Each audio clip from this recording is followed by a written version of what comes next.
온 우주 만물을 창조하시고 다스리시는 하나님 아버지, 이 새벽 세상의 모든 소란을 잠재우고 오직 주님의 세미한 음성에만 귀 기울이는 복된 시간이기를 기도합니다. 삶의 무게에 눌려서 주님께 온전히 시선을 두지 못하고 두려움이 앞설 때마다 주님의 약속을 붙잡기보다 눈에 보이는 힘을 의지하라고 했던 우리의 연약함을 용서하여 주시옵소서. 오늘 하루를 시작하며 다시 한번 삶의 길목에 섭니다. 마주하게 될 모든 선택의 자리에서 세상의 방법이 아니라 기도로 먼저 주님께 나아가는 믿음을 우리에게 허락하여 주옵소서.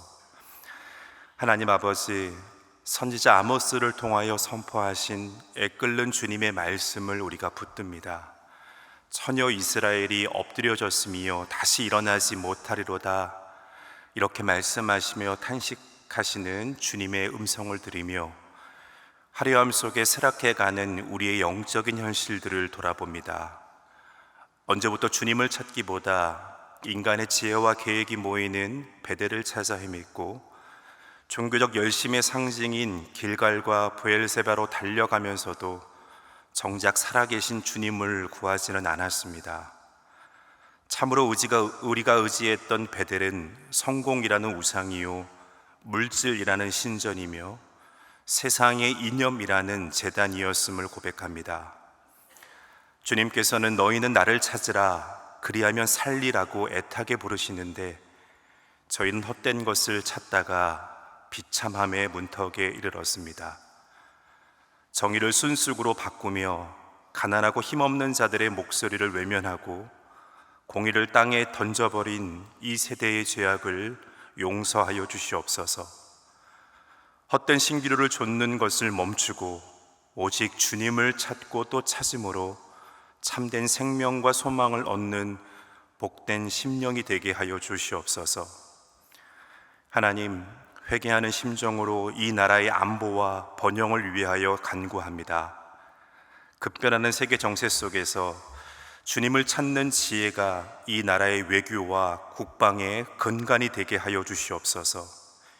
미국과 중국의 패권 경쟁이 심화되는 국제 환경 속에서 인간적인 계산이 아니라 하나님의 공의를 따름으로 그 길을 잃지 않게 하시고 동북아시아의 지정학적 긴장이 고조되는 상황 속에서도 한반도의 평화와 안정을 주님 지켜주시옵소서.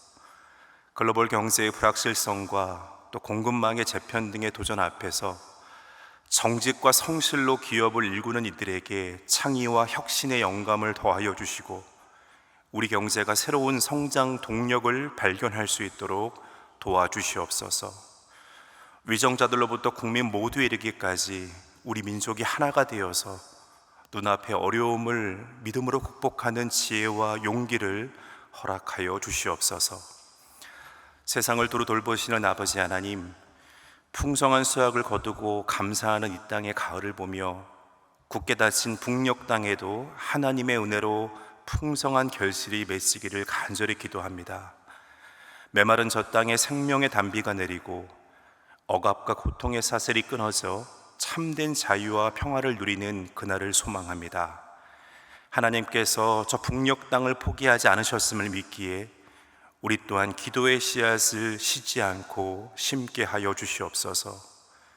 오늘도 보이지 않는 곳에서 소망의 등불을 밝히며 예배하고 있는 북녘의 주의 자녀들을 기억하여 주시고 어둠 속에서도 그 믿음이 더욱 빛나게 하여 주시옵소서.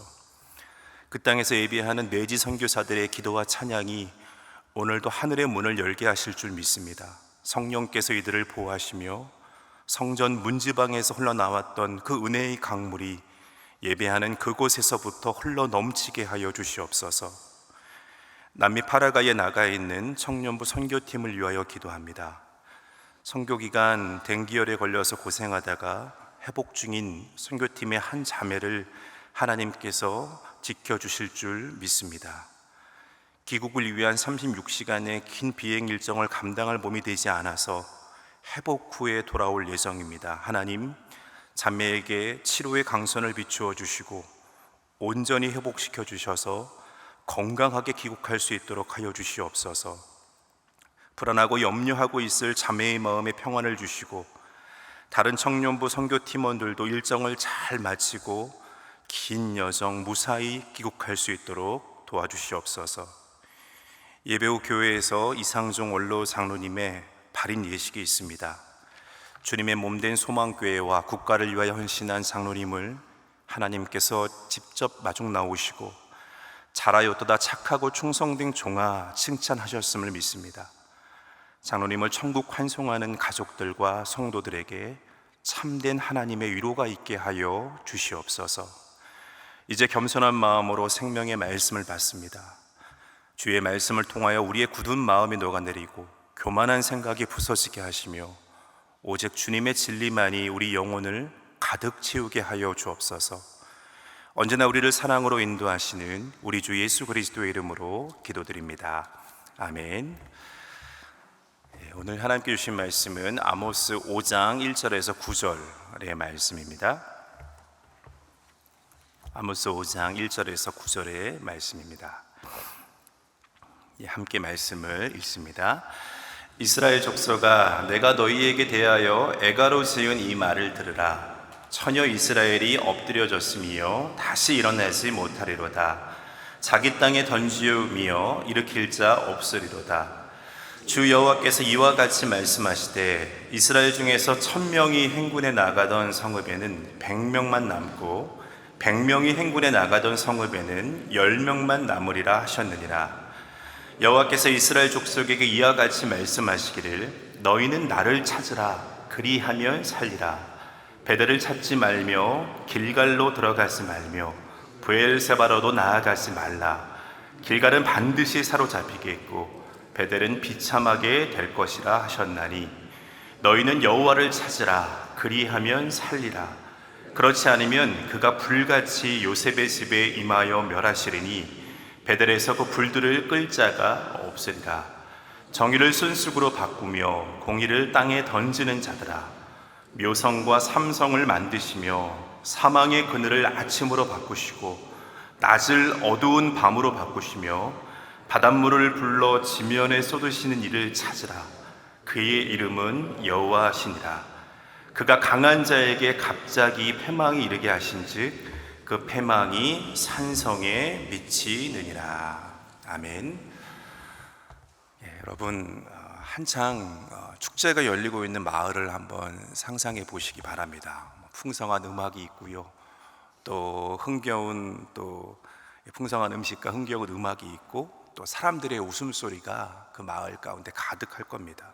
마을은 계속 번영하고 있고요, 모두가 그 마을에 있는 모두가 미래에 대한 희망에 부풀어 있습니다. 근데 바로 그때 마을 광장 이 한가운데 한 사람이 서서 구슬프고 처절한 장송곡을 부르기 시작합니다. 그래서 이 축제의 모든 음악이 멎고 사람들은 당황과 불쾌함 속에서 그 사람을 쳐다봅니다. 그리고 이렇게 말할 겁니다. 지금 뭐 하는 짓인가? 누가 죽기라도 했단 말인가?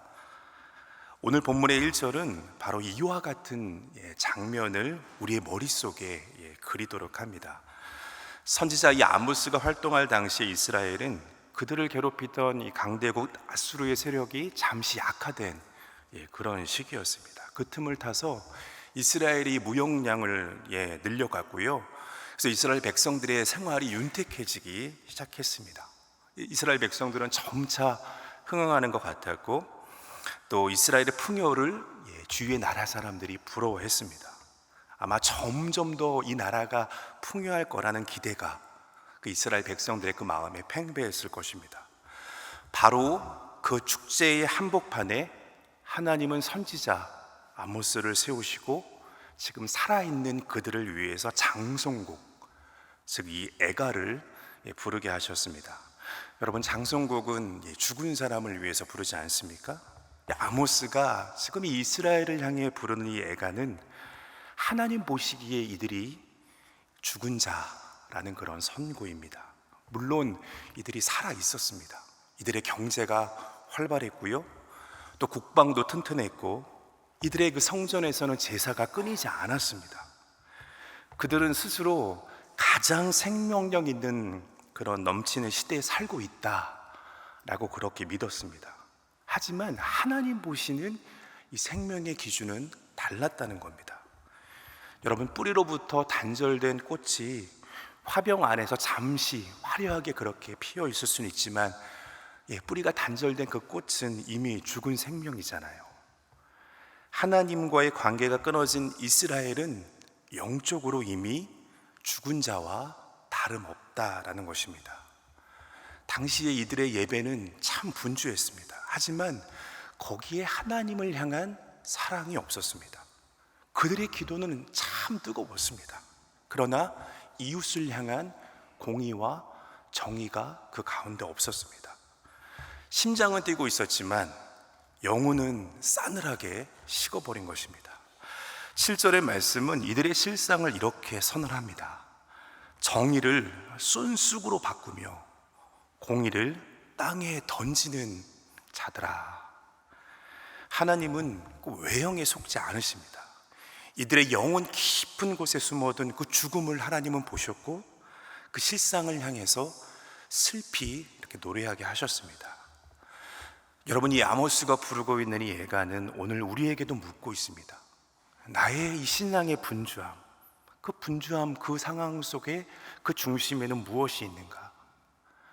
하나님과의 살아있는 관계, 그 친밀한 사랑의 교제가 없다면 이런 나의 열심들은 나의 영적인 죽음을 가리기 위한 화려한 그런 수위에 불과한 것입니다.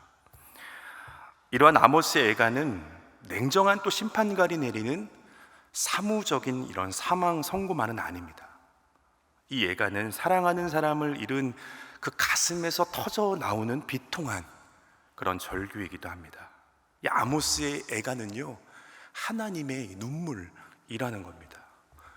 왜 그럼 하나님은 그토록 슬퍼하십니까? 2절의 말씀에 보면 처녀 이스라엘이라는 표현을 통해서 우리가 그 이유를 짐작할 수 있습니다. 에레미야서에서는 이스라엘을 처녀 딸 내 백성아 이렇게 부르고 있습니다. 여기서 이 처녀는 하나님과 이스라엘 사이에 그 순결하고 아름다웠던 첫사랑의 그 관계들을 보여줍니다. 하나님은 이스라엘을 당신의 신부로, 아름다운 신부로 여기셨습니다. 그래서 모든 것을 하나님께 내어주시고 마음을 다해서 사랑하면서 이 신부와 하나님께서 영원한 이스라엘과 영원한 언약을 맺으셨습니다. 하지만 이 신부가 세상의 풍요와 음란하게 사랑에 빠져서 신랑이신 이 하나님을 버렸다는 겁니다. 그러니 이 신랑의 마음이 여러분 어떠했겠습니까? 이 신부에 대한 분노와 배신감 이전에요, 먼저 이 가슴이 찢어지는 슬픔이 이 하나님께 있었을 것입니다. 애가는 바로 그 하나님의 찢어지는 애통에 대한 그런 증언입니다. 우리는 종종 이 죄를 하나의 규칙 위반 정도라고 생각하는데 애가는요, 우리의 죄가 단지 율법을 어기는 그런 차가운 행위로가 아니라 우리를 사랑하시는 하나님의 인격에 깊은 상처와 또 슬픔을 안기는 이 관계의 배신이라는 것을 우리에게 가르쳐 줍니다. 우리가 하나님의 공의와 정의를 외면하면서 끊임없이 세상의 가치관과 이기적인 욕망에만 우리가 붙들려 그렇게 살아갈 때 하나님께서는 그러한 우리를 향해서 진노하시기 이전에 먼저 애통해 하신다는 겁니다. 당신의 형상대로 지음받은 자녀들이 그 아름다움을 다 잃어버린 채 이 죽음의 길로 달려가고 있는 것을 보면서 우리 하나님께서 애통해 하시고 눈물을 흘리신다는 겁니다. 또한 오늘 말씀 속의 이 비참한 애가는요, 역설적이지만 하나님의 마지막 자비고 가장 절박한 사랑의 초대이기도 합니다. 여러분 한번 생각해 보십시오. 하나님께서 이스라엘에 대한 완전한 소망을 버리셨다면 하나님께서 굳이 이 애가를 부르실 필요도 없습니다. 무관심, 이 침묵이야말로 사실 성경에서 말하고 있는 가장 무서운 심판입니다. 하지만 하나님은 침묵하지 않으십니다. 차마 이들의 이러한 죽음을 외면하지 못하셔서 그들의 이 장례식 노래를 부르게 하십니다. 그럼 왜 살아있는 그들에게 이 노래를 들려주시는 것입니까? 이스라엘 백성들이 이 충격적인 노래를 듣고 자신들이 지금 축제가 아니라 이 장래의 한복판에 서 있음을 깨달으라 라는 것입니다. 자신들이 지금 죽었다는 사실을 인지하고 다시금 살려달라고 비명을 지르면서 생명의 근원이신 하나님께로 돌아오라 라는 것입니다. 오늘 이 아모스의 이 애가는요, 우리의 삶의 자리에도 지금도 울려 퍼지고 있습니다. 이것은 나의 영적 상태에 대한 하나님의 진단서입니다. 나를 향한 하나님의 눈물이고 나를 다시 이 생명으로 부르는 하나님의 마지막 사랑의 초대입니다. 여러분, 이 애가 앞에서 어떻게 여러분 응답하시겠습니까? 이것이 기분 나쁜 소리라며 귀를 막겠습니까? 아니면 이 예가에 담긴 하나님의 마음 앞에 나의 이 영적인 파산을 인정하고 주님, 나를 살려주시옵소서 라고 주님 앞에 그렇게 부르짖으시겠습니까? 여러분, 이 예가를 생명의 노래로 바꾸는 것은 오늘 이 말씀을 듣는 우리의 이 응답에 달려 있습니다. 본문의 말씀에서 하나님께서 우리에게 이 살 길을 보여주시기 전에 먼저 우리가 얼마나 자주 이 죽음의 길로 들어서는지를 경고하십니다. 그 경고는 매우 구체적인데요, 5절 말씀에 하나님께서는 이렇게 말씀하시죠. 너희는 베델을 찾지 말며 길갈로 들어가지 말며 브엘세바로 나아가지 말라라고 말씀하십니다. 이 세 가지 지명은요, 당시의 이스라엘 백성에게는 오늘날 우리에게 이 예루살렘 성지나 또 종교개혁의 발상지와도 같이 신앙의 심장과도 같은 그러한 곳들이었습니다. 이 이스라엘 백성들의 역사와 정체성이 녹아있는 그런 거룩한 그런 장소였습니다. 그런데 하나님은 그곳을 찾지 말라고, 또 들어가지 말라고, 나아가지도 말라라고 단호하게 말씀하시죠. 여러분, 왜 얘기했습니까? 하나님은 이 경고를 통해서 우리의 신앙이 어떻게 변질되고 죽어갈 수 있는지 이 세 가지의 위험한 경로들을 보여주고 있는 것 같습니다. 첫 번째, 베델을 찾지 말라는 것은요, 성공과 번영에 치우친 그런 신앙에 대한 경고입니다. 여러분, 베델이 어떤 곳입니까? 베델은 하나님의 집이라는 뜻입니다. 야곱이 이 형 에서를 피해서 도망가던 그 절망의 밤에 그곳에서 하늘까지 닿은 사닥다리를 보고 살아계신 하나님을 이 야곱이 인격적으로 만난 그런 감격의 장소입니다. 베델은 하나님의 임재와 하나님의 약속의 상징이었습니다. 하지만 이 아모스 시대의 베델은 더는 하나님을 만나는 곳이 아니었습니다. 북이스라엘의 초대 왕이었던 여로보암이 이 남유다 예루살렘으로 이 성지로 향하는 이 북이스라엘의 백성들의 마음을 돌리기 위해서 이런 정치적인 계산을 가지고 금송아지 우상을 세워 놓은 곳이 바로 이 베델이었습니다. 그곳에서는 여전히 화려한 제사와 종교 행위가 있었습니다. 하지만 그 중심에는 하나님이 아니라 성공과 번영이라는 금송아지가 그 가운데 있었습니다. 우리를 잘 살게 해주고 이 나라를 부강하게 해준다면 그것이 곧 하나님이다 라는 무서운 착각이 베델을 지배하고 있었습니다. 베델을 찾는 이들에게 하나님은 말씀하시죠. 너희가 찾는 것이 정말 나냐, 아니면 나를 통해 얻으려는 세상 속의 번영과 성공이냐. 그래서 베델을 찾는다는 것은요, 하나님의 이름을 부르지만 실제로는 나의 왕국, 안정, 나의 번영을 구하는 신앙을 의미합니다. 둘째, 길갈로 들어가지 말라는 것은, 이것은 형식적인 신앙에 대한 경고이기도 합니다. 길갈은 어떤 곳이냐면 이스라엘 백성이 40년 광야 생활을 마치고 요단강을 건너서 약속의 땅에 첫 발을 내디딘 그런 감격의 그런 장소입니다. 그곳에서 이들은 할례를 행하면서 애굽의 수치를 굴려버리고, 이 길갈이란 뜻이 굴려버리다라는 뜻이 있는데, 애굽에서의 수치를 굴려버리고 하나님의 이제 언약 백성으로서의 정체성을 이들이 이 길갈에서 새롭게 했습니다. 그래서 길갈은 언약의 갱신이고 새로운 시작이고 거룩한 결단의 그런 상징이었습니다. 하지만 이 아모스의 시대의 길갈은요, 생명력이 넘치는 결단이 아니었습니다.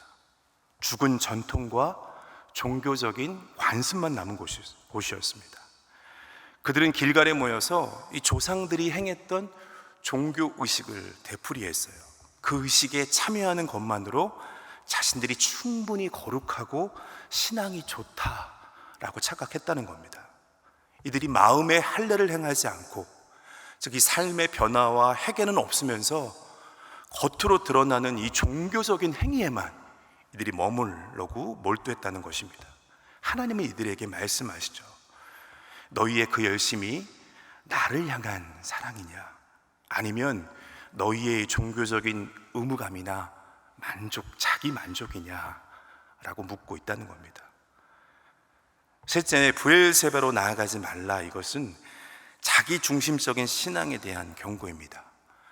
브엘세바는 아브라함과 이삭, 또 믿음의 조상들이 제단을 쌓고 하나님의 이름을 불렀던 그런 믿음의 유산이 깃든 곳이 바로 브엘세바입니다. 이곳은 이스라엘의 최남단에 위치해 있었습니다. 그래서 전국 각지에서 신앙의 뿌리를 찾아서 순례자들이 모여드는 곳이 이 브엘세바였습니다.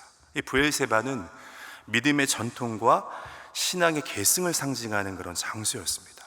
하지만 아모스 시대의 브엘세바는요, 하나님을 만나는 자리가 아니라 나의 종교적인 체험과 나의 영적인 만족을 구하는 장소로 변질되었습니다. 그들은 먼 길을 순례하여 이 브엘세바에 도착했다라는 사실 자체에 큰 의미를 부여했습니다.